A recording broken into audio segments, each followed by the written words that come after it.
Good evening, ladies and gentlemen. Welcome back to another live edition of the Highbury Squad. It's Lockdown Series, Volume 2, Episode 24. Can you believe that? That just tells us how long we've been in lockdown. It's the round table, a State of the Union of the Arsenal. I love these kinds of shows.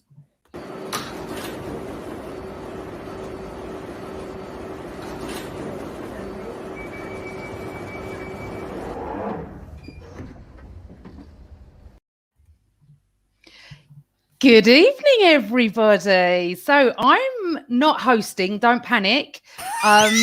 Don't panic because she's the professional one. I'm not. But my lovely dear friend down below, Tom Canton from the Gooner Talk TV, is on with us tonight.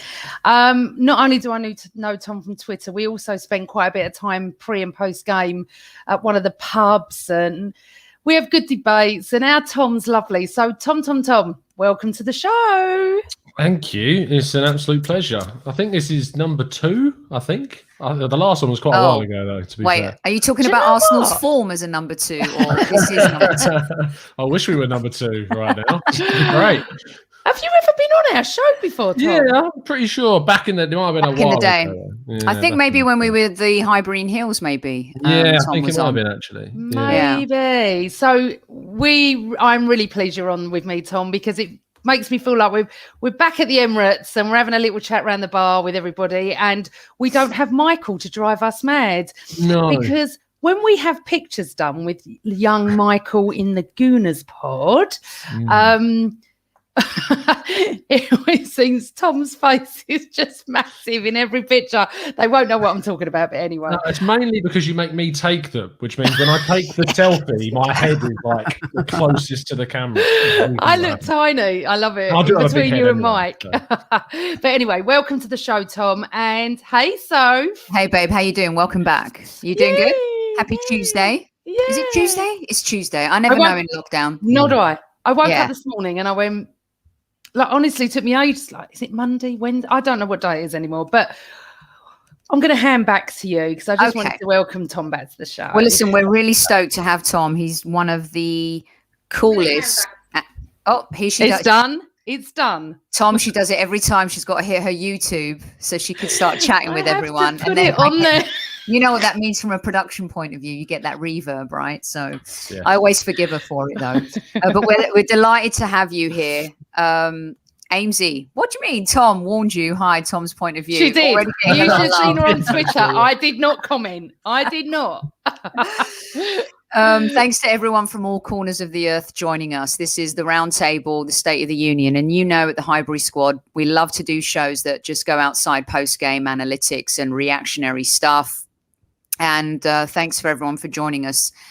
If you don't know what the State of the Union is, and I'm just going to need 2 or 3 minutes to read the State of the Union, because Tom wrote an article as well, which I may agree or disagree with, which is going to make for good conversation. And Amanda as well has been very much supportive of Mikel Arteta. This show is not a Mikel Arteta out show. This is just the type of show that talks honestly about what we see things in the moment, and kind of looking forward in terms of what Arsenal should be doing in the future.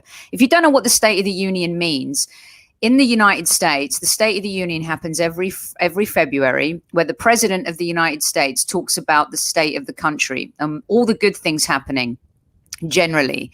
But in this State of the Union, there's going to be a little bit of both, okay? And I want to be fair and balanced, not like Fox News, but I mean truly fair and balanced, okay? So I'm going to do this, and then I'm literally going to hand over to Amanda and Tom for like 20 minutes so they can dissect and discuss it. So let's start. The State of the Arsenal Union. Beating Manchester City and Chelsea again in the FA Cup gave us so much hope.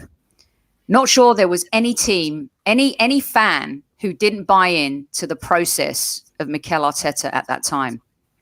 But Arsenal Football Club are always going to be judged now on their Premier League form. We won the FA Cup 2014, 15, 17, and of course with Mikel Arteta. But as we all know as Arsenal fans, 17 years in the making, we desperately want to win the Premier League again. But let me rewind. We desperately want to be competitive in the Premier League again.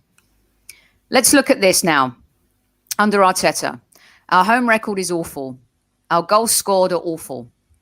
We've scored as many goals as Crystal Palace this season.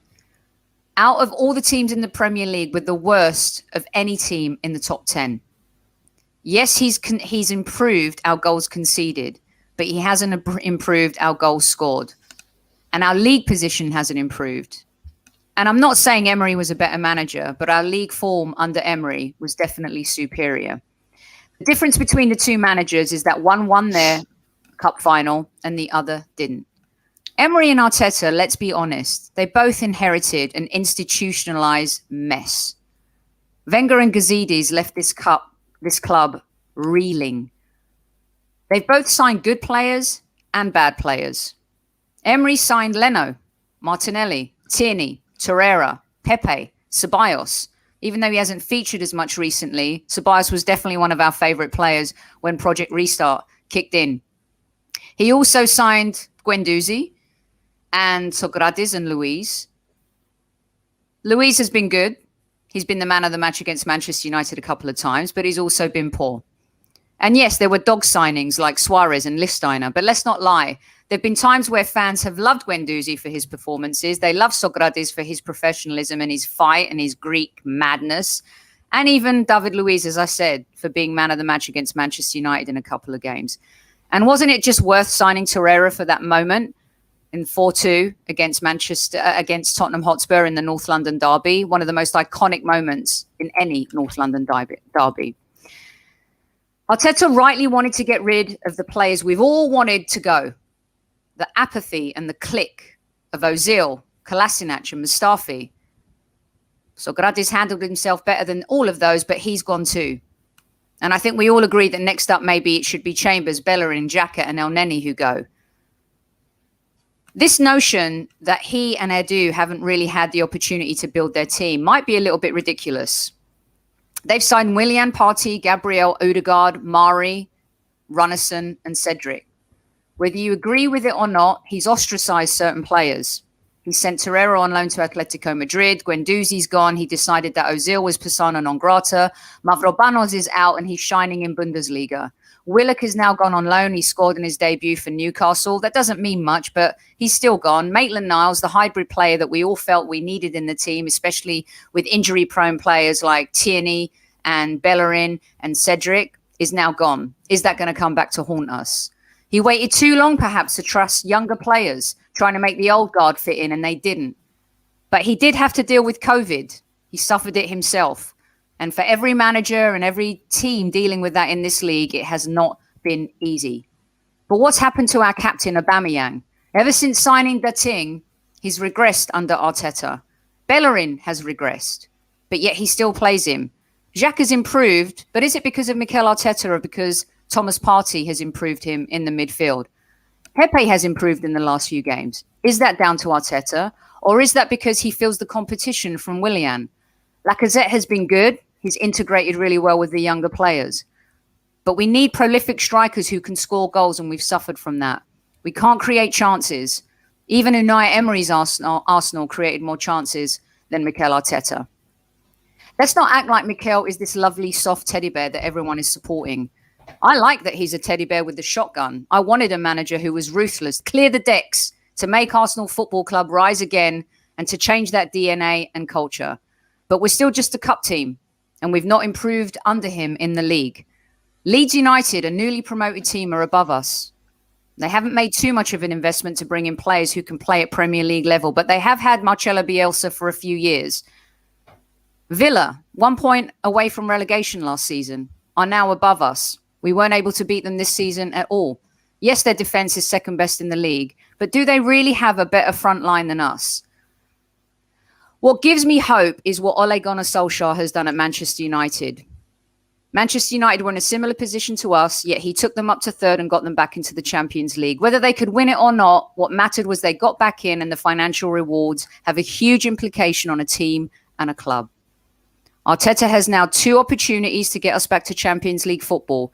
He inherited, yes, a mess from Emery. Emery inherited a mess from Wenger, but both had the chance to get Arsenal Football Club back into the Champions League. Now there's one chance for us to get back into the Champions League, and that's through the Europa League this season. Not because we can win it, but because of the financial rewards that it can bring, which we desperately need. We're fiscally challenged as a football club. Another issue is injuries. What's happened to Thomas Partey? Rarely injured at Atletico Madrid. Muscle injury. Kieran Tierney, muscle injuries. What's happened with that? Why is this happening? If we finish 11th or 12th and don't win the Europa League, tell me why some fans don't have every right to question Mikel Arteta. We have pedigree in the FA Cup. He inherited that, but he still had to win it. And he's riding on those love coupons. There is hope, but if he insists on playing plays like Willian, he'll continue to lose faith of the fans. I hand it over to you, Amanda. And thank you all for joining us. That'll be the end of the show. That's the Highbury Squad State of the Union. Okay, so that is all Sophie's feelings. Yes. I'm just gonna hand it to Tom, really. I mean, look, you know, I've seen a lot on Twitter at the moment about people saying about Sophie wanting Arteta out. She doesn't, because if she did, she'd say it. She would just say it. She is vocal in her criticism of him and certain things that he's done, and that's absolutely fine. I don't agree, and that's absolutely fine too. But ultimately, when people are calling Sophie out, and maybe I joke with them, it is really just jokey. We all want the same thing. We want to win. We just want the best for Arsenal Football Club. So for the people that are new in chat, we're not an Arteta in and we're not an Arteta out. We just want what's best for the club. Some of us agree. Some think that we need patience, which is I'm one of them. Sophie's got her issues. And now I'm going to go to Tom. Tom, I read your article that you wrote. I really enjoyed it. I really agreed with a lot of it. I'm sure that a lot of Sophie's points you would like to discuss. So we're going to give you the floor. Go. Yeah, and we'll just interact. I had to get my pen out. When was the last time you used a pen, Tom? Yeah, to be fair, since turning full-time journo, I've had to go for about 50 pens now. I think the most important thing, and I'm really glad, Amanda, that you said there about kind of not being Arteta in, Arteta out, because I hate that so much. Like, the end of the Arsene Wenger era was so toxic because there was a clear divide amongst the fan base, and I thought when that ended, no matter whenever anyone thought it needed to end, that would kind of maybe move on, and it's very quickly come back into our lives with Emery, and then of course now with Arteta. Before you kind of talk about how you measure Arteta as a success or a failure, I think it's important to kind of understand the context of what Arsenal are as a club right now. I think that Arsenal are ultimately going to be a club in transition, a club that have been handled incredibly poorly by the people up top, by the recruitment that's happened over the last 10 years and longer. And I think that Arteta was taking over a job from Emery with the whole of the squad on the floor by that point, mentally and with the morale within the squad. And Emery wasn't able to arrest that slide, ultimately, that begun with the end of the Arsene Wenger era. And I think that what you've got to look at with Arsenal is what is the realistic expectation of this club? And for me, the realistic expectation this season is to fight to try and be as close to the top four as possible. Not necessarily being the top four club yet, because I don't think Arsenal have got the capabilities with what's available to Arteta right now to be a top four club. I think that Arsenal have remained stagnant for about 8 years, whilst everyone around us has improved themselves, and which has obviously led to the decline. I've seen things in this Arteta reign that hasn't happened at Arsenal in a long time. We have been crying out for a good centre-back to come in and for a world-class centre midfield to come in. And Arteta, along with Edu, identified those targets and brought them in. I think that we as a club have defended pretty horribly at times throughout the last 10 years as well. And that is something that I don't like people trampling on this record of the defensive side of things, because I think that it's a real achievement of Arteta to turn around so many poor defensive performances. I think it's been tarnished by some people saying that all he does is put 10 men behind the ball, which I don't agree with at all, because I think that we often have quite a few players in the opposition's final third. And I think that ultimately we've seen glimpses of what Arteta's capable of with the right kind of players in the right positions. I look at this season and I go that it is complete taboo to see Arsenal in 11th place. But I also think that you look at Arsenal and what they are and the teams that are around them right now and know that the league position is a little bit, not irrelevant, but it's deceiving because of how many points that separate us and the top four. It's so congested and it's such a crazy season this year because of COVID and because of how other teams are progressing and how well other teams have done in the transfer window, that little margins and small differences between games have cost Arsenal big this season. And had we have beaten Wolves a couple of days ago, we would have been sixth in the league, which is a really different thing. And I know it's very easy to go, oh, well, if this happened, this means this, and if that happened. But it's genuinely true that small margins have cost us. Thomas Partey's error, as Sophie brought up, is such a big miss because it meant that we didn't improve in the midfield at all. Nothing improved from the summer, whilst all the other teams around us improved their squads. So we were without that world-class midfielder. And that's why our new centre-back won Player of the Month 3 months in the first kind of 4, I think it was, that he won it.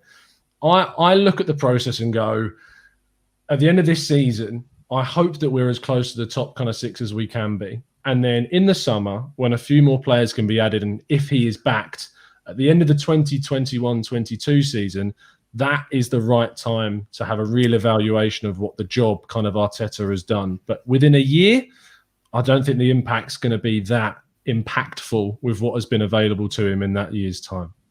The thing is, Tom, though, people haven't got patience. You know, I'm reading some of the comments and I can see a lot more, obviously, on my phone and then what Sophie's putting up as well. They've already judged him. He's not a good manager. That's it. That's it. In a season where he caught COVID, football turned on its head, there's no fans, you know, I know it goes for all clubs. Absolutely. I'm not saying that, but I would never have put my money on United being second. Ever.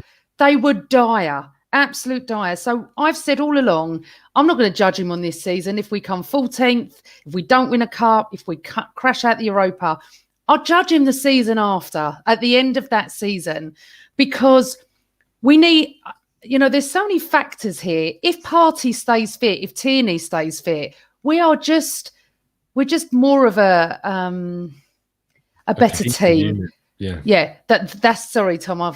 It's my age. I keep forgetting words. Yeah, we're a better. You're much younger than me. We're a better unit. Okay, and it is very small margins. And yes, we can go and look at the defence, and we've just done brilliant there. The problem I'm finding, and I've said this for a while, Aubameyang, as what Sophie said is right.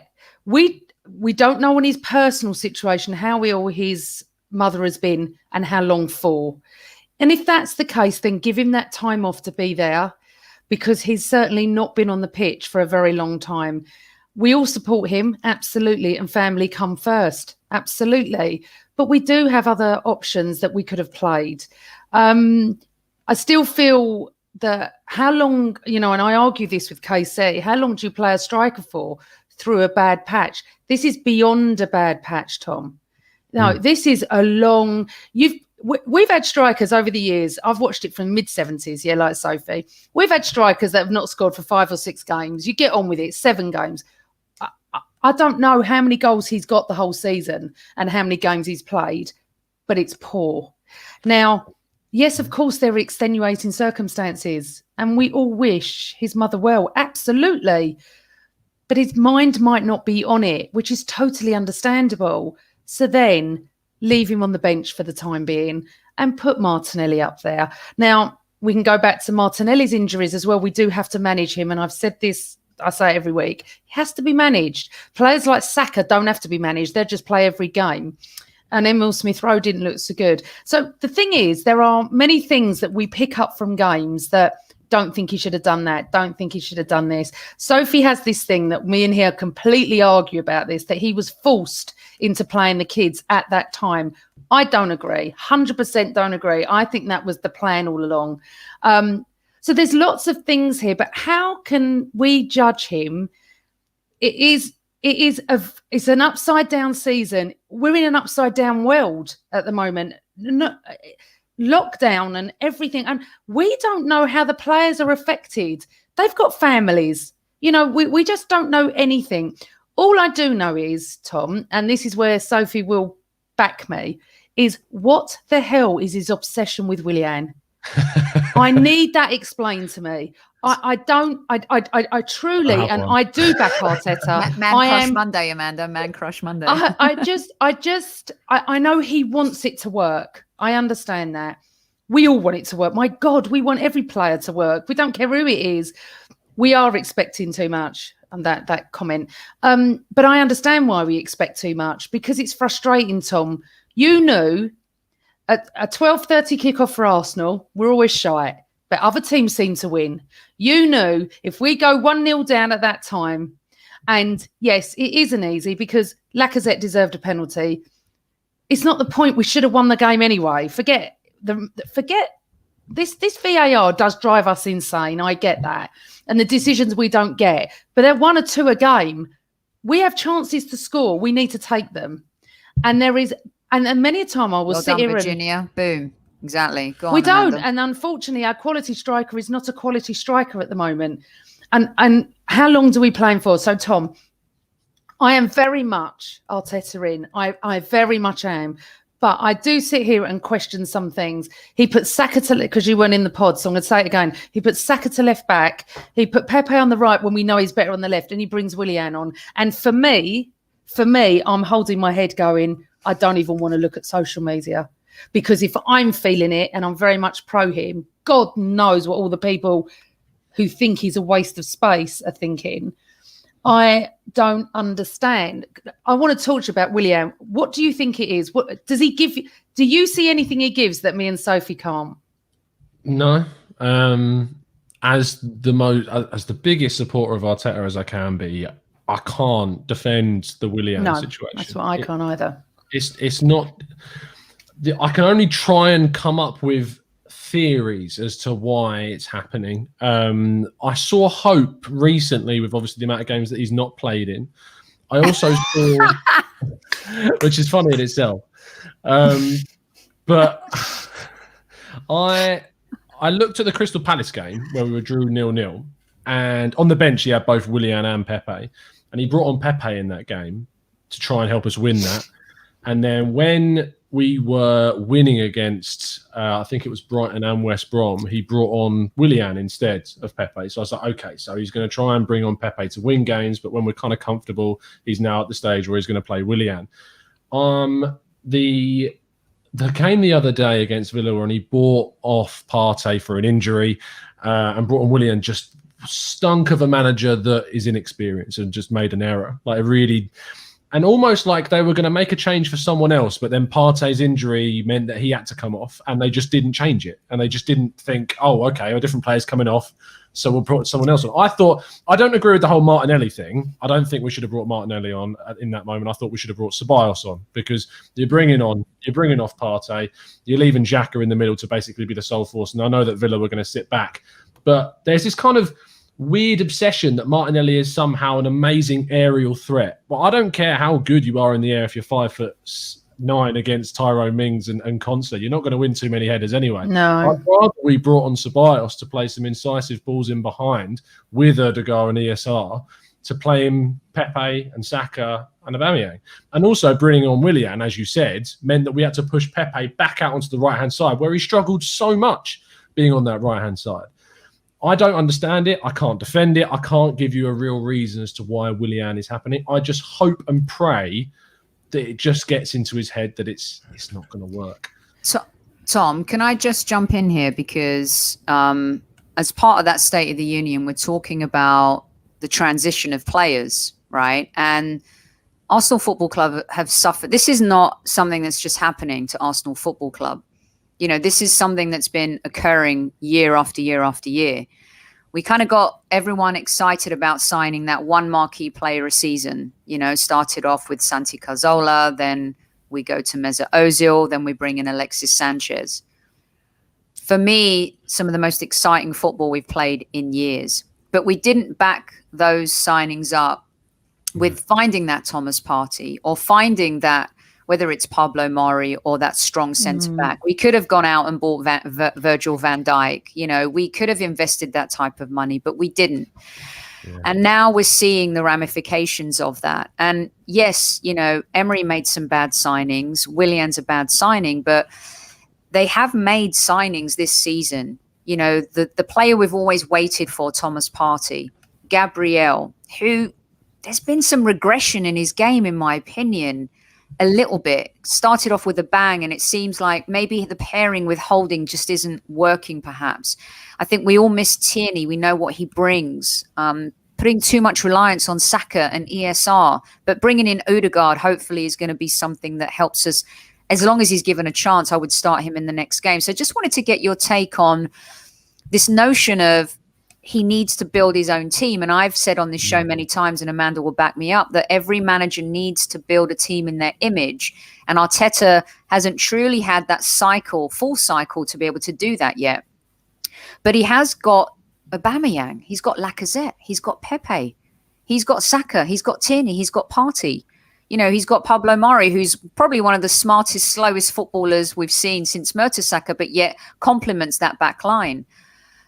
Can you talk me through that a little bit and give me your opinion on the fact that this notion that he doesn't have his own team yet, but yet he does have maybe parts of that team, and why we're still not improving? Can I just jump in a second just before Tom, right? Tierney injured, Partey injured, Aubameyang off. But this all is part of it, Amanda. It's part of it. Why are they injured and stuff like that? But Partey's not. I mean, Pepe. No, but even in the games they've played, we're lost. We've lost 10 games this season. And have Arsenal they all played? Club, it doesn't. Arsenal Football Club have lost 10 games this season. Partey was not really injured when he was at Atletico Madrid. Okay. Kieran Tierney comes to us and he's kind of a little bit broken. It's very worrying. So I want Tom's take on... Yeah, of course. Go on, Tom. He has some of his players, and yet we're still not winning. And you can't tell me that Aubameyang, Lacazette and Pepe aren't as good as Aston Villa or Wolves' front line, Tom. Go on.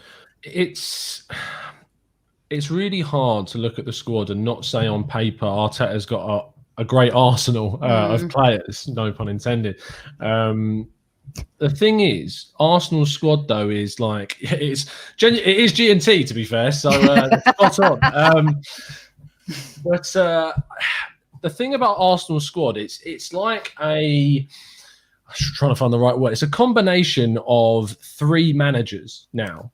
And I believe that, and you talked about there, Ozil, Santi Cazorla and Alexis. And I thought that period of Arsene Wenger was the last great recruiting period that we saw under Wenger. And then the end of Wenger was your Mustafis and your Xhakas and players like that who just was not smart spending. I mean, we could have got N'Golo Kante for 15 million less than we bought Granit Xhaka for.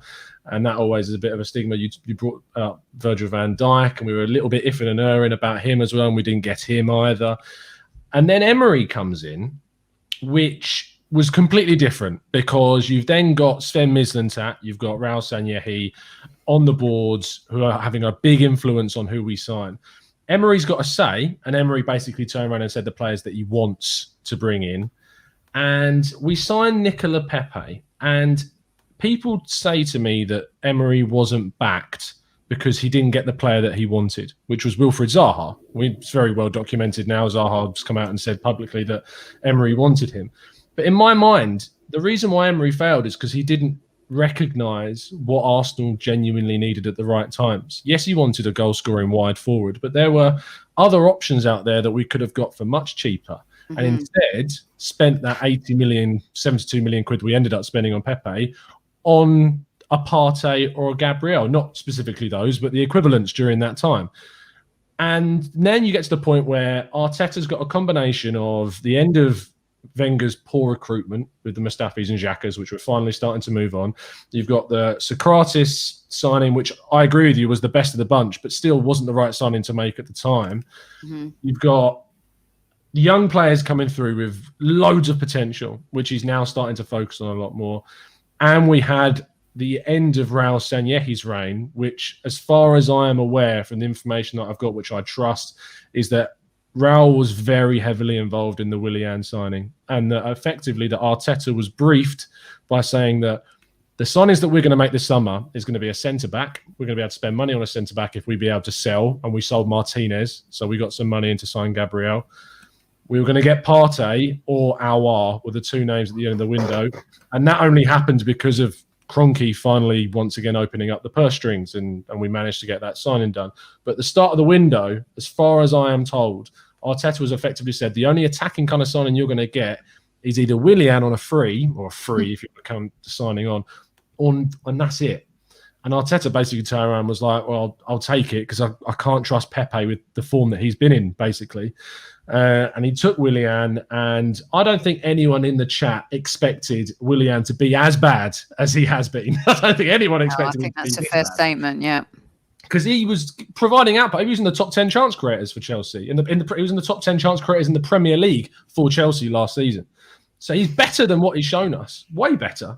But he is rubbish now. That is a fact. Like, he is poor now. So whatever's happened to him, we don't particularly know. Maybe it's the last great contract. Maybe he's not trying, whatever. But now Arteta's got a squad which is an amalgamation of lots of different signings which don't really fit together yet. And weirdly, Aubameyang and Lacazette, I mean, Aubameyang was signed because Lacazette didn't have the desired impact. We let Alexis Sanchez go, and we signed another £50 million striker when we only have one striking slot in the team, which made no sense. Like, Aubameyang's been great, don't get me wrong, but go and sign Aubameyang instead of Lacazette. Don't sign Lacazette and then go and sign Aubameyang. So now Arteta's got this issue where effectively you have to give Aubameyang a contract because of what he's done, which was a mistake, I thought. Great signing up to a new deal, but we gave a player a contract for the things that he's done rather than giving a player a contract for the things that he will do.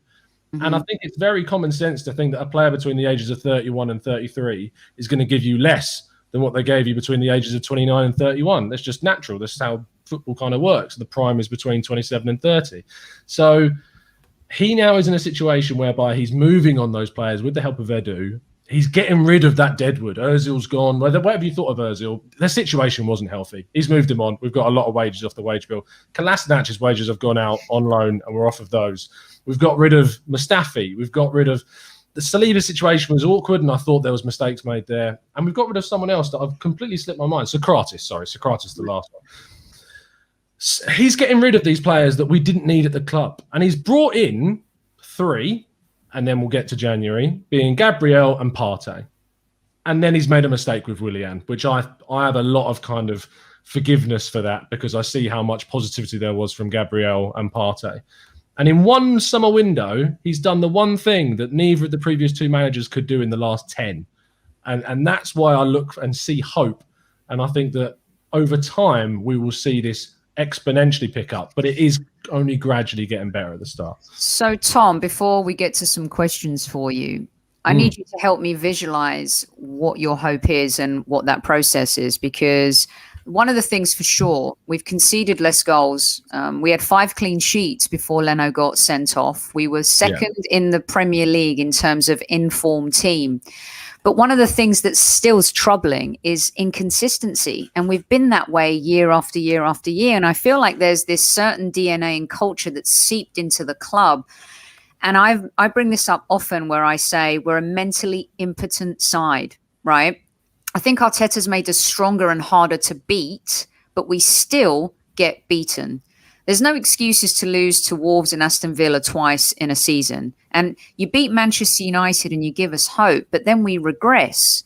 Kevin always says it's the players, it's the players. But at some point, as a manager, you have to be able to elevate the players. Why can Marcelo Bielsa elevate inexperienced Leeds players who came from the Championship? Why can Dean Smith elevate Aston Villa players who were 1 point from relegation last season? Why are Leicester City now a more functioning, better buying, transfer-driven club than Arsenal Football Club, and have won the Premier League before us and could, in effect, I mean, you know, barring a Manchester City meltdown, win it again? And I understand these institutionalized problems take time to evolve. But when you see some of those managers having an impact, I'd like you to help me understand why fans who are out there who maybe don't believe in the process should trust the process. The kind of the clubs that you use with Leicester. So if you focus on Leicester for a start, Brendan Rodgers came into a club that already had kind of a cohesive unit that was being completely misused by Claude Puel at the time previous to him. You had your Maguire there, you had your Vardys, you had these players, your Ben Chilwell's coming through, and at the time still had Riyad Mahrez before he was sold to Manchester City. Like you had these players there that were like through good recruitment. Arteta is in a situation which I've already touched upon about the fact that he's taken over a club that was in such disarray, and that Brendan Rodgers has got a much easier job to build upon the good work that's already been done at Leicester, of which they won the league under Ranieri, and then improves on that by making some really astute signings, like bringing in Soyuncu, bringing in Ricardo Pereira, bringing in James Maddison from Norwich, bringing in players that are going to have an immediate impact and are going to seamlessly assimilate into the team as well.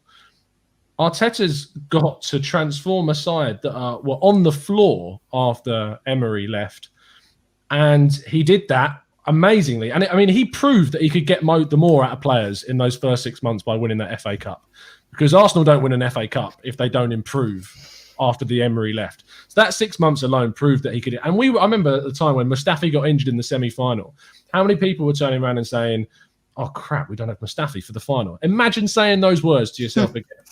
Oh my God, we don't have Mustafi for a final. And people were saying that because Arteta had improved Mustafi. Like, he actually looked one of our better defenders during that period of time. He can improve players. I think he is gradually moving on these kind of players that we've already talked about, and he will continue to do that in the summer. We've got Lacazette with a year left on his deal, and Nketiah's got a year left on his deal. El Neni, Chambers, players that you talked about in your State of Union speech. And the reason why you should just continue to hold faith and to not panic is because, as I've already talked about before, the reasons why Arsenal where they are this season is because of such fine margins. And that 10-week period, the 10-game period where we won one game against Man United, the team was pretty much in a similar situation to what we saw with Emery. And there's a lot of those players that we had were with Emery, because Partey was out, and the only new player that was playing was Gabriel, and then Willian, who was in and out of the team because of form, and Pepe was interchanging as well. And we probably would have paid Pepe a little bit more had he not been sent off for 3 games against Leeds as well. So that meant Willian played even more during that period. And so being in that same situation, Arteta then rescued that period. We went from Boxing Day up until Wolves on a great run of fixtures, which proved that Arteta can galvanise this team, can turn things around. And I also don't buy the point about how he was forced into playing Emile Smith-Rowe against Chelsea, because Joe Willock played several games for Arsenal at number 10, and Pepe played in the wide areas. And instead of going back to type and using once again Joe Willock as a 10, he didn't do that. He thought, Emile Smith-Rowe showed me in that sub-performance against Everton in some of the Europa League games that actually, he's now ready after being injured. And so instead of putting Joe Willock, who we know that Arteta likes a lot at 10 against Chelsea and will give you a lot of energy but not much output, he put Emile Smith-Rowe there and he did really, really well. We also had Martinelli come back in. That's more fortunate. I'll give him that. I'll say getting Martinelli back from injury is a little bit more fortunate, and he looked so sprightly against Manchester City in the League Cup quarter-final defeat. And I think that's why we put him in. I trust this manager is making lots of good decisions, but it is just kind of interspersed with these little errors that I put down to inexperience and that he will learn from as he gradually gets better. I don't know if I've fully answered your question. No, you have. And I just want yours and Amanda's take on this. Lots of great comments coming in, you guys. Strong crowd in live chat tonight. Thanks for joining us. You're listening to the Highbury Squad with Tom Canton from the Gooner Talk TV. Excellent influencer and analyst, building his channel. Go follow him if you don't already. You're balmy. Just like the weather these days. This is the Lockdown Series Volume 2, Episode 24, coming to you every night. You guys are keeping us as much company as we are keeping you. Do you think an Allegri and a Simeone could get more out of this team? Is that me or Amanda? No, it's your last show. Go on. I don't know what Allegri would do with this squad, because what Allegri had at Juventus was this unbelievably cohesive unit of players that knew each other like the back of their hand. This Arsenal team does not know each other like the back of their hand. They barely know the person next to him, let alone. Also, it's just Allegri is someone who had amazing success with clubs that were amazing where they were, and also had great units. Was Pep Guardiola as well as another guy that you could look at, wherever Pep Guardiola's gone, and I rate Pep Guardiola a lot, and I love what he did at Barcelona, and he proved for me that he was a top manager when he won the league with their second team, which no other manager has been able to do in a long, long time in Barcelona B. But when going to Man City, to become regular title winners in the Premier League, you need to spend, and you need to spend a lot, and you need to spend it well. He was able to spend 50 million twice on a right back in Walker and Cancelo, but we can't do that. We can't spend 30 million on a right back to replace Bellerin at the moment. And Simeone, go on, Sophie. Sorry. No, sorry. I just wanted to. I don't think Allegri's the best example. I love the question, right? But I'm not sure I like the example, because I think there are certain managers like a Mourinho and Allegri. They need big funds. They're used to having money they can throw at people. I would have liked maybe the example of, look what Brendan Rodgers has done with Leicester City. Even though Leicester, they've spent money too. We've spent money too, Tom. It's not like we haven't spent money, right? Yeah. So I think those examples are a little better. And I do want to get to the Ole Gunnar Solskjaer example maybe after this, but maybe the comparison should be more like a Brendan Rodgers. And a Diego Simeone, I think, can build from nothing, but Atletico Madrid have spent as well. You look at what they spent on João Felix and players like that after even selling big players too. Yeah. It's not like he hasn't had the funds, right? So maybe a Brendan Rodgers would be a better example for us in our league. If you'd have said to me when Emery's leaving that Brendan Rodgers is coming in, I would have been ecstatic. I would have been absolutely buzzing with that. I would have said, wow, Arsenal are making a really kind of interesting appointment whereby he's shown at Swansea that he improved them. But at Liverpool, he turned them into a possible title challenger. And at Celtic, he carried on doing what Celtic were doing really good at, which is winning, other than what Neil Lennon's doing with them right now. Amazing. But the thing is but Tom, can I just say something? Yeah. Plenty of people would have gone mental if Rodgers would have been appointed. It is so ridiculous, honestly. But carry on. But I wanted to point that out, that you're spot on. People with a slight intelligence would have gone, he's an all right. I've got Liverpool fans that rate him. But anyway, carry on. No. It's spot on. It is arrogance. It is expectation. That Arsenal are a club that they're not. It's not that they're not where they are anymore. It's just there's a lot more competition than there used to be for a lot of the places, and that's like the context of Arsenal is the context of the Premier League is so different. Like you look at the Premier League 20 years ago or 10 years ago. The teams that were getting into the top four were ourselves, Man United, Chelsea, and Liverpool usually. Manchester City then started to build up that massive money that was coming into them. You had Leicester then gradually getting better, and then they had a really good season where they won the league, and then they built on from that by keeping Jamie Vardy away from us. I reckon if they didn't win the league, we probably wouldn't be able to get Jamie Vardy. But why would you leave after you just won the league and you're going to progress into the Champions League? And you're also going to get like 120 grand plus. Yeah, and be the big fish in the little pond. You wouldn't have done that at Arsenal. You'd have been level with everybody else. And then you've got other clubs in the league like Everton now. Everton's a really weird example this season because I look at Everton and I go, they are performing at the absolute peak of their powers right now. I don't see Everton with a high ceiling. I see Everton that have bought established players like Alan, like James Rodriguez. Decore. Yeah. They're all in like their late 20s and they're in their prime and they're having a massive impact. And I think that eventually, unless they achieve their target of Champions League and get the money, and I know they've got money coming up from the top with Mashiri there, but that will have to stop because FFP will come back in after the COVID situation ends. And they've taken advantage of this situation really well. But I feel like they're operating at the max of their qualities. And someone will come in and nab Dominic Calvert-Lewin at some point, as they did with Arsenal.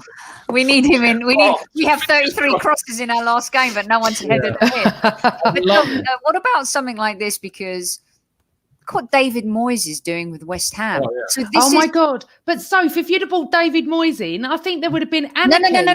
No. I'm not talking about the manager. I would never want David Moyes. Okay. No one would. I'm giving a comparison of how does he get West Ham. Now, whether they end up where they're going to be or not, the fact is he's improved them. Their league position has been elevated. I gave you the example of Dean Smith. Tom, how is he doing this? And you can't tell me West Ham have a better squad than us, do they? They don't have a better squad on paper, but what the words that Amanda were using earlier is they have a better cohesive unit than us. Yeah. And they have a better But isn't that down to the manager to have a more cohesive unit? Over time it is, yeah. But I don't think you have it after one summer window. No, you don't. And also, can I just say that I really believe this truthfully, and not only just for Arsenal, I think the fact that COVID and no fans in a stadium, we said at the beginning of the season, what players are going to benefit from not having fans there, and what players are not? Hold on 1 second. The Emirates, everyone has been yelling and screaming that we're dead inside at the Emirates, and now we're complaining. Yes, but that was with Emery. How long was? No, hold on. You can't say either way, Soph. That's the thing. You can't say until we go back. Champagne, I'm telling you now. prawn sandwiches, totally. Do you honestly think Liverpool would have been this bad this season with their fans there? Liverpool fans are totally different to ours. No. Because the atmosphere at Anfield has been far superior to us. Wait a second. Years. I've been to Anfield many a time when it's been quite quiet when Arsenal have played. So I'm sorry, this fallacy. Yeah, their Champions League nights are phenomenal. I'm not making excuses. I'm just trying to say. I love that Sophie's in control of the comments. Of course it is. Yeah. You'll never see one like in me. Oh, come on, I put them all. No, you are not. You're not like that. Look.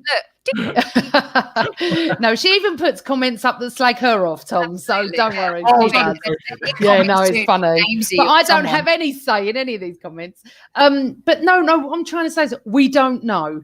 So West Ham may not have been there. We may have been better. We may have been worse. All I'm saying is when we go back, please God, it's in a few months or even August. I just feel that you cannot judge on this season. That's it. Oh, I just find it a bit frustrating that you might hate me for this, but I do disagree slightly. That's fine. I don't mind you disagreeing, but there's no right or wrong. We can't prove it either way. No. I think that COVID has had an impact. And I think COVID's had an impact on us, obviously, because as a club which hasn't got owners that will throw loads of money into us, we are going to be more affected than a Man City or a Chelsea or whatever. But the West Ham example is interesting because obviously as a club that is not known for hugely spending, they're doing quite well this season. But again, I always bring up the idea of good recruitment, and West Ham have done that recently. And I was on a West Ham show earlier on in the season talking to some of the lads previewing the game in which we somehow miraculously beat them right at the end with that Nketiah goal that was set up by Ceballos. And I talked about how you signed Ben Rama, and I was like, that Ben Rama signing is so clever because finally West Ham are making some good decisions in the market. Finally, West Ham are looking at the players that are doing really well in the Championship, like Jared Bowen, Mikel Antonio at Nottingham Forest and Hull, and then bringing them in. They're not making the same mistakes as they did with Felipe Anderson from Lazio, I think it was, and bringing in Yarmolenko. Yarmolenko's been all right, but bringing in some of the players that from outside, they think they're going to propel them to the next level. When actually, all you need is to look at who's doing really well in the UK and in the Premier League and in the Championship, and then bring those guys in. And that's something that Arsenal haven't done either. Like, we have notoriously always looked abroad to bring in our talent. And it's taken time for some of these guys to transition. Luckily, with Thomas Partey, you've got a player that's so combative and so quality that he will come in and transition straight away. But previously, Arsenal have really struggled with the signings they've made because they've come in from elsewhere and Arsenal haven't. You look at all the top teams in England right now, all of them have invested in Premier League talent. Like Man City go out and spend loads of money on Sterling from Liverpool, Mahrez from Leicester, Walker from Spurs. They bring in players that are going to add to their team from within the league. Man United have started to realise to do that a bit more, but Arsenal just don't do that. And West Ham are doing well because they have a cohesive unit that have improved on players that are doing really well in the UK. And actually, David Moyes as a manager, that West Ham job's perfect because he did an amazing job when he was Everton manager as well. Went to Man United, and he's not really cut out for that sort of level. But the West Ham, Everton kind of level, he's perfect for that. And that's why he's doing really well with them as well. We're so snobby. You know, there was a whole conversation the other day about I think maybe Robbie may have sent it out. Should Arsenal buy Ollie Watkins? I'm like, that ship sailed, dude. Yeah. Buy Ollie Watkins? I mean, you know, you could argue Arsenal always, you know, Kevin and Amanda always say the badge is still the Paul, the history and the pedigree of the club. but that history and pedigree starts to fade in the distance in the Premier League. It's still there in the FA Cup, and we still got to a European final and lost it in horrific fashion. Able to really just be a really good cup team, but in the Premier League. But then you see these players like, for example, James Ward-Prowse. Great player. Great player, right? But we're too snobby to want to buy. I saw some fans, Amanda, turning their noses up at maybe signing a Ryan Bertrand. You know what? When you have injury-prone players in that left and right back position, and you've got a versatile player like him, why not?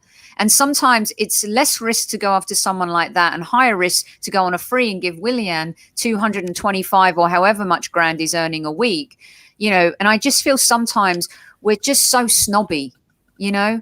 Well, I'm going to tell you a little story. So before, when Bruce Rioch was our manager, and obviously we were at Highbury, we used to stand outside the marble halls on the corner, all of us chatting. That's why I know so many people. And honestly, when it was announced that Arsene Wenger come in, no one even knew who he was. So I've been reading comments in the chat while you've been talking about, we just want a world-class manager. We just want a world-class manager. There was uproar when Arsene Wenger was appointed. That was 25 years ago, Amanda. Well, no, wait a second. I'm talking about the snobby part here. I'm just talking about the snobby part. That's what I'm trying to get to. There was uproar. There was, why haven't we got such and such? As if we would say Klopp or Pep now, yeah? Why haven't we got... It went on and on. He was booed. No one wanted him. I'm not saying everybody. I don't talk general like that. But I just was like, who is... I didn't even know how to say his name. I thought it was Arsene Wenger. I didn't even know who he was. He was in Japan at the time. Well, lucky David Dean didn't think like that. And lucky David Dean wasn't a snob and didn't want a name coming in. David Dean was as much as an Arsenal fan as all of us. I know he made a lot of money through our club, but he's honestly, I know him. He's much of an Arsenal fan as us. He brought in what he thought was going to be the best manager for us, and he brought him right. And all these people that turned around and went, Arsene who? Turned our club around. No, I am not. It's very true. Oh, hello, Kev. I'm just saying, is that Super Kev? Ooh, I think it is. Is he done with his Barcelona? Well, Kev would have backed me up, to be honest. He would have backed me up with what I'm just saying about Wenger. We were like, who the fuck is this? And let me tell you, not only after George Graham did he transform us into a different level, people need to understand you don't need to know the name of the man. It doesn't mean if we'd have brought in Klopp that it would have worked, okay? Klopp suits Liverpool down to a T. I just want us to give Arteta a chance. I received a private message tonight. Someone saw a tweet I put on about my Man City fans saying that have Arteta back, all different fans, because they rate him. I had a DM tonight from someone who knows someone who works at the club who says he's a highly intelligent man. He knows what he's doing, but he needs time. Why won't people give him time? As long as we don't get relegated, I'll give him time. But we need more time that you lot out there are prepared to give. Stop being snobby because Mikel Arteta isn't the big name. Maybe he is right for the club. Maybe he isn't. But let's give him a chance. Have we lost a lot of games? Yeah, we have. Have we had a lot of injuries? Yes, we have. And I know a lot of clubs have that, especially Liverpool. Look at them. Loads of injuries. Have we had our main striker not scoring goals? Yes, we have. Just all I'm saying to people is, if a Ryan Bertrand was offered to us, why would you be snobby about it? It could turn into a wonderful, wonderful player. Let me tell you what happened when Robert Perez came to the club. He was dire. That's all I'm going to say. But also, like, you can argue, like, I don't like to bring up the enemy, Tom, but Højbjerg and Doherty, but Højbjerg especially, I mean, has, you know, been that player that's helped transform them in so many ways, given them a bit more guts, hasn't he, in that spine and stuff. And exactly. Why is it killing you? I'm not making funny faces. But it's true in the sense that, you know, sometimes we just have to take a step back. And especially in this financially challenged world, looking at the Championship or looking at lower league clubs. Look at Brighton. I know everyone wants Ivan to come to the club. Everyone's talking about Basuma, who I think now would be very expensive, and there'd be lots of challenges to kind of sign him, Tom. But I think at the end of the day, when we're looking to build in the summer, what are you looking for? What do you think is going to be the best course for the club? Does Chambers go? Does El Neni go? Does Xhaka go? Do we just really super clear the decks and get rid of all those Wengerite deadwood players? And in order to rebuild ourselves and be challenging in the Premier League again, what would you do? Thankfully, I think that we've got rid of a fair chunk already, which is good. The biggest priority in the summer has to be a centre midfielder, and I'm saying that because even though we brought Thomas Partey in, you look at the difference between Arsenal with and without Thomas Partey, it's unbelievable. Like what he gives this team is just. I remember campaigning for his signing throughout the last couple of summers and doing consistent video breakdowns of him, trying to convince more people that he's the right guy. And it feels great to be justified, obviously, but I also made a video on Willian and what he might give. So it swings and roundabouts. But when you look at the next centre midfielder next to Partey, Basuma's great. I think Basuma's a perfect example. Like, again, we probably moved too late for someone like Basuma. We could have got him earlier. We could have got him from Lille when he left there to go to Brighton. But you need to get in that next centre midfielder, because as soon as you've got that base, perfect, the two players at the bottom of your midfield set you up, you're really on a good platform to move forward. I think there's other players that obviously we need to look at. With the situation with our strikers, with Lacazette with 1 year left, and with Aubameyang not firing and declining, you have to probably say at this point, which is a shame considering the contract we just gave him, that we have to look at a striker that does what Arteta wants him to do. And by that, we need a striker that is influential across the pitch. We need a striker that's not an Aubameyang, not someone that's a poacher, not someone that's a finisher, but someone that's going to drop deep, link up play, bring the wide areas in. And there are few and far between. Harry Kane, you mean? Annoyingly, yes. It's annoying to see. Should we pull a Sol Campbell and go get him? Yeah. Oh my God. I'd rather have Son, to be honest. Oh my God. To be honest, Son is a phenomenal player. The options out there to find are really tricky, and we will go back to kind of this snobby, arrogant thing, because as soon as Arsenal do go out and sign an Emile Pierre Højbjerg, people are going to moan. People are going to be like, what are you doing? Why are you signing someone like that? We need to go sign this world-class player. When actually you just need to be a little bit more level-headed and smarter in the market. So yeah, centre midfielder. We need a younger striker that's going to be kind of our number 9 going forwards, but is a number 9, not necessarily like an out-and-out striker, someone that links play, brings in the wide areas. Do you like Edouard? Do you think he would work? Do you think he's too kind of the opposite of what you were saying? He's not out and out Aubameyang. Like, he can link play, but he has dipped this season, as has the whole of Celtic. So it's hard to analyse because of how poor they've been under Neil Lennon, and it's hard to know whether he's being poor because they are poor. I mean, you look at Callum Wilson, for instance. Wasn't that great for Bournemouth last year when they got relegated. He's come to Newcastle and transformed them to a side that can actually score goals here and there when they create chances for him. That striker profile is really difficult to look at. I really like, and again, people turn their nose up it, but I like what Patrick Bamford's done for Leeds this season. I really like what he's done there. Again, snobby. Imagine if we signed him. What's that? What's he? Scored more goals than any of our front line this season. Again, he's not the player because of how good he's been this year with, I think, 12 goals and 6 assists already. Again, 6 assists shows that he does bring those other players into play really well. But Samir agrees. We need to find Haaland. That's never going to happen. It's never going to happen. What about Marcus Thuram? I've been a fan of his from Gladbach for a while. He reminds me a little bit of a mix of Super Kevin, righty, bit more. Maybe he's more used to the left a little bit. He's very good, and their striker is Player, another French forward at Gladbach, but I think he's late 20s now. So I'm not sure if he'd be the right. He might be mid to late 20s. But at the end of the day, guys, it's not our job. It's not our job to sit here and say we need to go out and sign this guy, this guy, this guy. It's on the recruitment of the club to identify the players that Arteta needs in the squad and sign them. And that's the biggest issue, is that we are being snobby at times. There are things. I always use the Johnny Evans example. Like, we could have got Johnny Evans. Oh, God, yeah. That's a great example. We've used it before on this show as well. You're listening to the Hybrid Squad. We've just got a few more minutes here with Tom. Get any last-minute questions you want in and comments, and we'll throw them his way. Do you guys agree? Do you think Gabby could play that role, Tom? Emma's wants to ask you. Yeah, no, maybe. I wouldn't want to say outright yes or no, and I'll sit firmly on the fence with it. I don't know. I think he did really well in the Europa League when he burst onto the scene. Had a little bit of an aerial ability with his goals. He scored with his head and a couple of good finishes, but he needs time. He's coming back from a really big injury. But what about the player that we have? Why are we not giving Balogun a chance?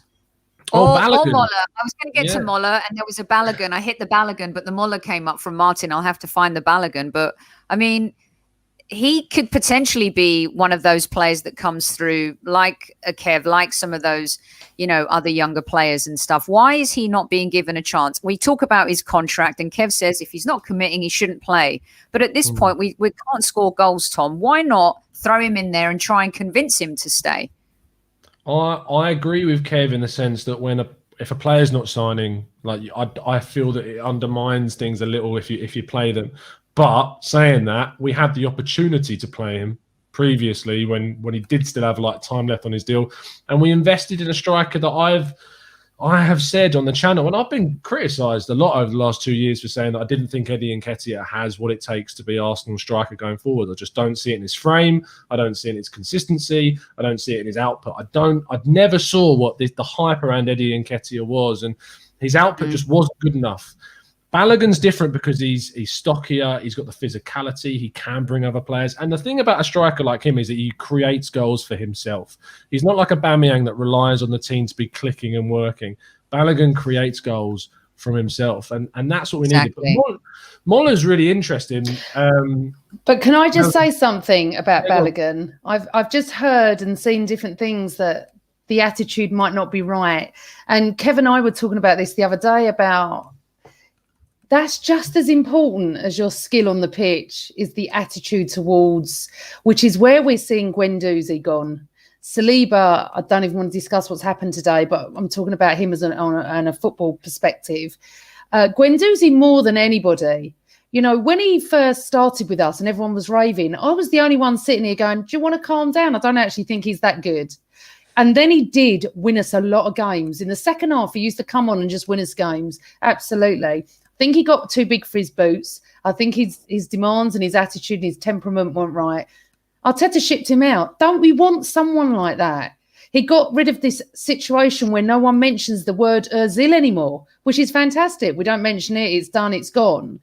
I just think people out there are not giving him enough credit for what he's doing. Then he gets rid of Kolasinac and Mustafi and, and that respect. So attitude is important, and I quite like that in a manager, that if your attitude isn't right.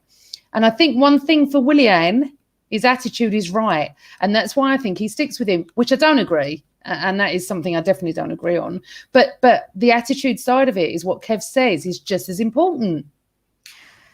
You're listening to the Highbury Squad. We're here with Tom Canton from the Gooner Talk TV. Tom, 5 more minutes. Are you good with that? Lots of questions coming in and stuff. Hit that like button, just like GD says. We don't usually ask for those types of things. We don't have super chat on our podcast. If you dig us, hit like. If you don't, we'll still be friends. You can come in and comment anyway and let us know what you think. Tom, one of the biggest questions coming in for you, I'm trying to get it collectively. What is a successful and failure season scenario for the Arsenal?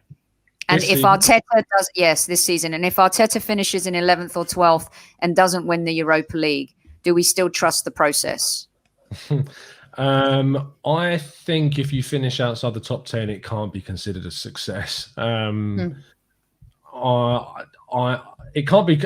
It's difficult to say it's a failure. I know that it's easy to say if it's not a success. Well, it must be a failure. I don't think it's as black and white as that.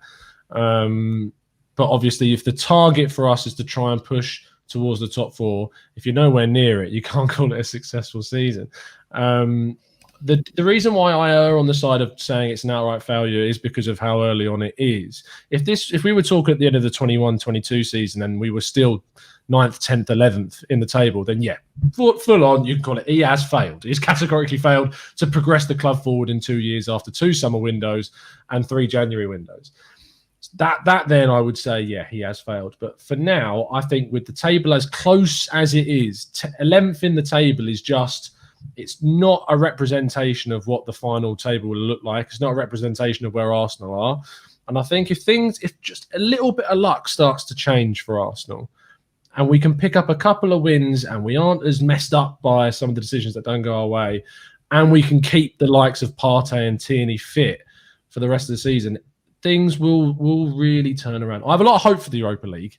And I think that we have a real good chance in that competition. I don't know what's going on. When now Diaz isn't playing for Benfica, we've got a shot. So yeah, exactly. Wait, aren't we playing Benfica in Rome and then we go and play them in Greece for our home game? I mean, I want to just bring this point up, just slightly change it. Why are we making our players travel? I think all the leagues should have been held off, I'm afraid. I don't think it's fair for players around the world to travel to other countries at the moment. And I don't think they've got any say, especially if they don't want to do it. Amanda, Liverpool have to play their game in Budapest. I mean, this is ridiculous. I'd love to go to Athens. I mean, you know, I'll fit in right well. Yeah, you would. In Athens. But, I mean, it is kind of crazy that this is happening. And internationals are happening. It's ridiculous. I think it would be more relevant, PG, if there were fans. But now there aren't. Does it still make a difference? I don't know what you guys think about that. Well, like imagine if there were fans, you know, they were still able to have some fans, but they still wouldn't. And also it's government laws, which I don't think we can do anything about. But it just seems kind of crazy, to be honest with you. Can you imagine, though, if you're a player whose wife's just had a baby or something and you are going to travel to another country during COVID and you have to go? I mean, this is why I'm saying about this season being so mental that we need to just write it off. So whatever Arteta does or doesn't do, then it's next season when hopefully life is back to normal. And I'm sitting in my seat in the East Stand Upper in tears because I'm so happy to be there and everyone else is going to be the same. That we need to judge him then. I can see all the comments, people saying to me, you know, you're making excuses. I've never been one to shy away from my opinion. And when my opinions are proved wrong, then I will hold my hands up. But let's just give him a chance. I don't agree with some of the changes he does and substitutes and stuff. But do you not think Arteta wants to make this? Well, don't you think he wants to be successful at Arsenal? I just don't get it. Okay, so before we leave, I think it would be remiss of me not to bring this up. And I kind of don't want to because my opinion is this. When you're young, you do really stupid things. I've done stupid things. And I've done things that maybe I don't want the public to know about. We've all done it, right? This video's emerged. Obviously, Saliba's gone on record 3 or 4 times criticising Arteta. Listen, Pepe went on international duty and criticised Arteta. But Arteta took it a different way because maybe he was seeing Pepe trying in training. Maybe there's a different scenario right there. There are a lot of Arsenal fans who are pissed off with Saliba for complaining and being very outspoken. Isn't it incredible, the timing of the video? PR never ceases to amaze me. How has this not come to light before? So he's saying what he's saying while he's out on Nice on loan. Doing very well, by the way. Obviously, he's comfortable. Kid's lost his parents. You move to another country. I've moved to another country when I was younger. It's not easy. No, I just so happened to move to another country where the language was English and I could read the road signs and I could communicate with people. I think sometimes it gets a little bit lost that these players move. And we talked to Kevin about this on the Inside the Dressing Room series too. It's like you move to another country. You've got to adapt. You've got to find a place to live. You're young. It's not easy, right? And I'm not being funny. Guys do crazy things. My cousins have told me crazy stories about what happens on boys' holidays. And I've seen what happens on girls' holidays. The snake in the room is the person who leaked the video. The idiot in the room is Saliba for videoing it and sending it to his friend. Tom, I'm going to start with you. Something we have to address. Your take. Yeah, I'm 100% agreement with you. Whoever's leaked the video, it's just a real, obviously, shame. Like, you can't condone what Saliba's done. Like, it's really stupid for obvious reasons, and it wasn't great to wake up to this morning. And in fact, with the news today, I'd said that I didn't want to write about it. I just basically was not going to put my name to it. But like my honest view on it was that doing that, like obviously being in the French youth side and wearing the colours of France as well has made the situation even worse for him, because now the French Federation are investigating, and we know what has happened previously with players like Nasri and Ribéry and Benzema and Valbuena. The French Federation take things very seriously, and it could have some really big ramifications for him in the future. So something that stupidly happened, which obviously the person in the video should have been the main person at fault for whatever the hell they were doing. He is at fault for videoing what was going on.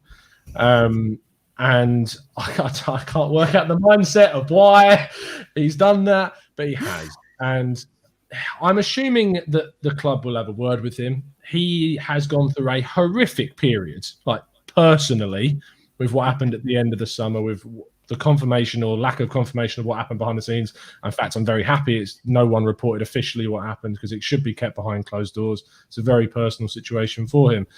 I do feel that he's been too outspoken in terms of his interviews, but there is always the side of it saying that he's done them in French. Things can be lost in translation. Things can be taken out of context. But it is the frequency of the interviews that I kind of struggle with and think, look, son, just get your head down, play your games, and if someone asks you about Arsenal, just turn around and say, look, I'm focused on Nice right now and I'm going to get on with that. Yeah. PG, do you have any comment on the video? No. Okay. I don't comment. That's what I should have done. Yeah, no. I mean, you know what? It would be remiss of us. You know why? Because it's such a polarizing conversation, and the timing of the video is kind of insane. But like Tom said, and rightly so, the biggest issue is him talking out and why he's talking out and speaking out. Why don't you just put your head down, play football, and show that you're worth playing for Arsenal? Clearly, there's an issue. And when you do go through a life, experience, it's not easy. So the video, I don't think at this point is his fault. Of course, someone's gone back and said, oh, I can make some money off this. I mean, I'm in the PR game. It happens all the time. Some of the celebrities, the things that go on behind closed doors, you guys. Let's not be naive. Some of the comments immature. Sex happens. People have threesomes. They have group sex. It is a reality in pop culture and entertainment and sports. But and in life. Because they're human. Just because they're actors or actresses or footballers.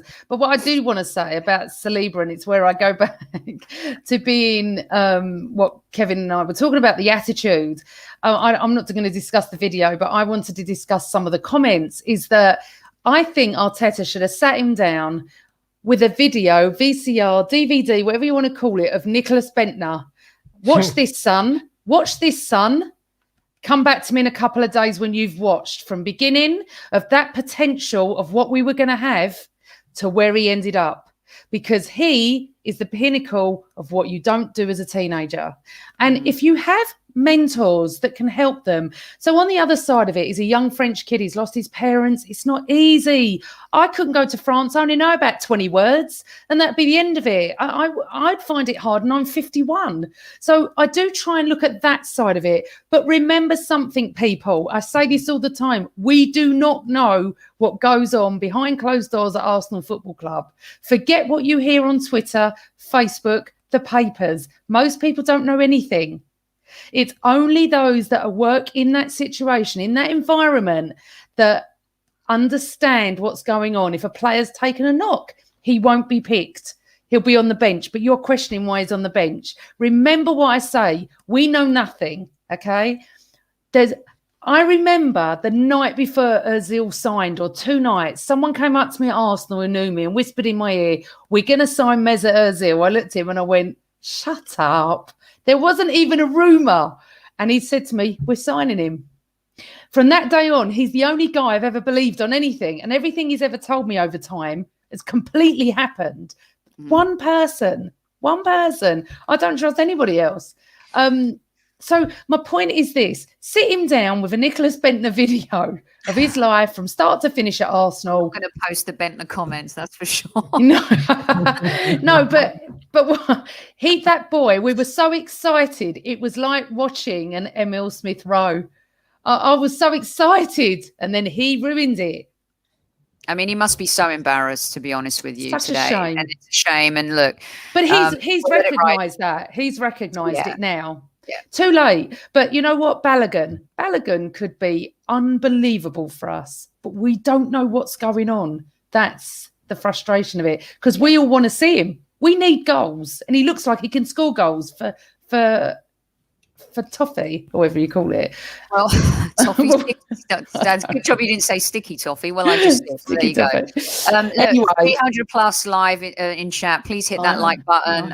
Thank you so much for joining us tonight. Remember, this show is sponsored by footballprizes.co.uk. Go over to their site right now. You could be up for grabs with some Aubameyang memorabilia. We're going to give away a free ticket tomorrow on the show, so make sure you're listening. Your name will go into the hat to be able to win the Aubameyang memorabilia that Football Prizes are offering. They're a great group over there. Tom, you know those guys too, huh? Yeah, they sponsor us as well. Yeah. So really good, Bill and the team over there. So make sure that you go over to footballprizes.co.uk. Some really great Aubameyang swag. And no matter what everyone says about Aubameyang, 2018, 2019, his goal saved Arsenal Football Club. Between him and Leno, they saved us. So let's hope that he can find his striking boots again. Let's forget all this Saliba crap. Let's erase the chaos. Let's focus on the football. Let's focus on our team moving forward. And let's focus on what we're building or trying to build. It's not good. It's a bit dire. Arsenal Football Club are 11th in the league. Look at the teams above us. But all we can do is hope that we can get better. And whether that happens with Arteta or the next manager, it's always the badge that counts. That's all. PG. I would also like to say something Tom said, and then we'll go. Tom, we had a bit of luck. We had that little fragile run where the luck started to change. And then we played Wolves and come out in the best 45 minutes of football, 44 minutes of football we've seen. And I'm sorry, but that isn't our fault. This is the Luis situation. I don't blame him either. Unfortunately, luck was against us. We need to find that luck again on Sunday. That's what we need. Sunday, we go again. And I'd like to thank my friend. Everyone's Tom. loving it. He's getting some He's fantastic coming back. comments in the house. You've got to come back, Tom. Do you promise to come will. back? He's like one of our James and our Dan and everybody that's so cool that comes on our show. We really appreciate Tom. We know you've got your own show. Everyone gets a rating on the show. And in true PG style, she started this, the 0.7899. Oh, you nearly got a 10 out of 10, Tom. I always say there's room for improvement. So there you go. So really appreciate you coming on, Tom. And if you ever want me and Soph to come on yours, we will come on yours as well. Thank you so much. Go and follow him at the Gooner Talk TV and at Tom Canton Media and read all his articles. You may not agree, and that's the beauty of football. It's all about opinions. Thanks, everyone, for listening to us. Thanks, Sophie. Good night, everyone. And remember, always Arsenal.